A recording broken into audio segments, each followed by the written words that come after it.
N किशोर channel में आपका स्वागत है। आज हम इस वीडियो के माध्यम से आर्टिकल्स को पढ़ेंगे। तो देखिए, अगर समझ में आए तो इसको वीडियो को लाइक और सब्सक्राइब जरूर कीजिएगा।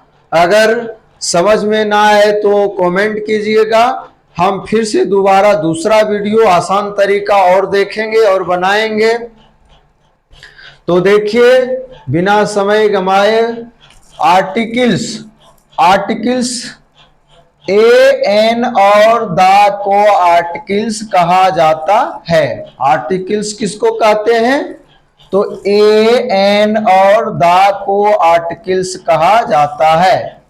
ए एन को इंडेफिनिट आर्टिकल्स तथा द को डेफिनिट आर्टिकल्स कहा जाता है। यानी आर्टिकल्स ऐसे तीन है, लेकिन ये दो भागों में बांटा गया है। अगर कोई पूछ दे आर्टिकल्स कितने प्रकार के हैं, तो बोलना है आर्टिकल्स दो प्रकार के हैं। अगर कहेगा आर्टिकल्स कितने हैं, तो आर्टिकल्स तीन हैं। आर्टिकल्स तीन हैं, ए एन और द।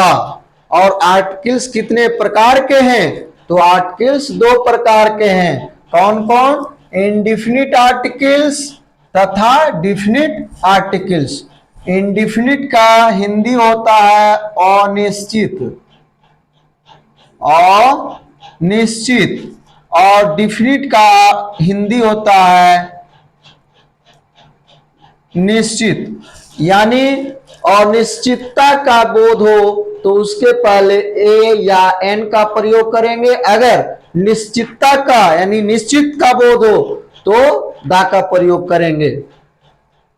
आगे हम पढ़ेंगे प्रोनाउंसिएशन ऑफ द आर्टिकल्स, यानी उच्चारण। प्रोनाउंसिएशन का हिंदी होता है उच्चारण,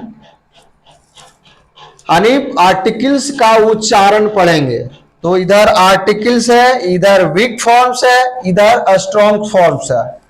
वीक फॉर्म्स का यूज हम करते हैं बातचीत करने में या भाषण जब देते हैं तब हम वीक फॉर्म्स का प्रयोग करते हैं। और ऐसे अगर हम ट्रांसलेशन बनाते हैं या तो किताब पढ़ते हैं तो उसमें हम क्या करते हैं? स्ट्रॉन्ग फॉर्म्स का प्रयोग करते हैं। तो देखिए, ए को हम वीक फॉर्म में बोलेंगे स्ट्रॉन्ग फॉर्म्स में बोलेंगे ए। एन को वीक फॉर्म में बोलेंगे अन, और स्ट्रॉन्ग फॉर्म में बोलते हैं एन। दी को बोलते हैं वीक फॉर्म में द या दी, और स्ट्रॉन्ग फॉर्म में बोलते हैं दी। अब आगे देखिए, द कब पढ़ेंगे, दी कब पढ़ेंगे? जब हम अंग्रेजी में बात करते हैं या स्पीच देते हैं। स्पीच का हिंदी होता है भाषण। जब हम अंग्रेजी में बात करते हैं या स्पीच देते हैं तो सामान्यतः वीक फॉर्म्स का प्रयोग करते हैं। यानी जब हम स्पीच देते हैं या बात करते हैं तो अ का उच्चारण अ तथा एन का उच्चारण अन तथा दा का उच्चारण दी या दा करते हैं।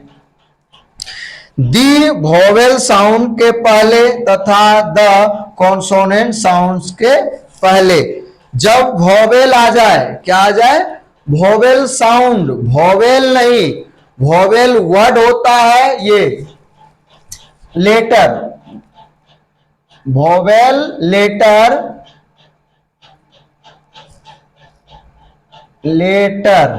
वोवेल जो लेटर होता है 5 है, ए ई आई ओ यू। अब बाकी जो है बचा 21, वो कॉन्सोनेंट हुआ। किसी किसी जगह पर ये यूज होता है लेटर, लेकिन उसका जो साउंड होता है, उच्चारण हिंदी जो होता है, वो वोवेल आ जाता है। तो उसके पहले वोवेल साउंड के पहले हम दी का प्रयोग करेंगे। वोवेल साउंड किसको बोलेंगे? जैसे अ हो गया, आ हो गया, ई हो गया, दीर्घई हुआ, हर्षहु हुआ, दुर्गहु हुआ, ए हुआ, आय, ओ, आओ, ये सब हुआ वोवेल साउंड, इसको वोवेल साउंड बोलते हैं। और इसके अलावा जो बच गया उसको बोलते हैं कॉन्सोनेंट साउंड्स। तो कॉन्सोनेंट साउंड के पहले द और वोवेल साउंड्स के पहले दी का उच्चारण हम करेंगे। अब देखते हैं आगे position of articles. Position of articles, articles का प्रयोग नाउन के ठीक पहले होता है। आर्टिकल्स का प्रयोग कोई भी नाउन हो तो उसके पहले किया जाता है। यदि नाउन के पहले कोई एडजेक्टिव रहे तो आर्टिकल्स का प्रयोग एडजेक्टिव के ठीक पहले होगा। अगर नाउन के पहले एडजेक्टिव आ जाए तो वो आर्टिकल्स का प्रयोग हम एडजेक्टिव के पहले करेंगे। यदि नाउन के पहले एडजेक्टिव तथा एडजेक्टिव के पहले कोई एडवर्ब रहे तो आर्टिकल का प्रयोग एडवर्ब के पहले होगा। यानी नाउन के पहले एडजेक्टिव और एडजेक्टिव के पहले एडवर्ब आ जाए तो उसके पहले हम आर्टिकल्स का प्रयोग करेंगे। जैसे मैं कुछ देखिए, यहाँ पे हम एग्जाम्पल लिए हैं। सीता इज ए गर्ल, तो ये गर्ल हो गया, नाउन हो गया, तो नाउन के पहले एक आर्टिकल का प्रयोग आया। Sita is a good girl, ये है नाउन और ये आ गया एडजेक्टिव, तो एडजेक्टिव के पहले हम यहां आर्टिकल का प्रयोग करेंगे। आगे Sita is a very good girl, ये नाउन हुआ, गुड एडजेक्टिव हुआ और वेरी एडवर्ब हुआ, तो एडवर्ब के पहले हम आर्टिकल का प्रयोग किए हैं। Sita is an externally beautiful girl. Externally का मतलब होता है यानी बेशक, अत्यधिक, यानी बहुत सुंदर, बेशक सुंदर है, उसमें कोई त्रुटि नहीं है, तो उसको बोला जाता है एक्सटर्नली। ये हुआ एडवर्ब।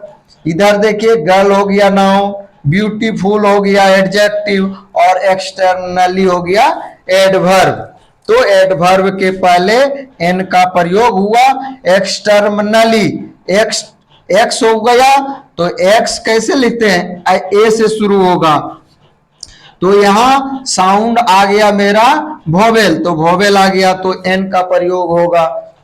तो हमको लगता है इस वीडियो को आपको समझ में आ गया होगा। तो अगले वीडियो को इसको सब्सक्राइब कीजिएगा। हम फुल ग्रामर इंग्लिश का पढ़ाएंगे इस वीडियो के माध्यम से। Thank you.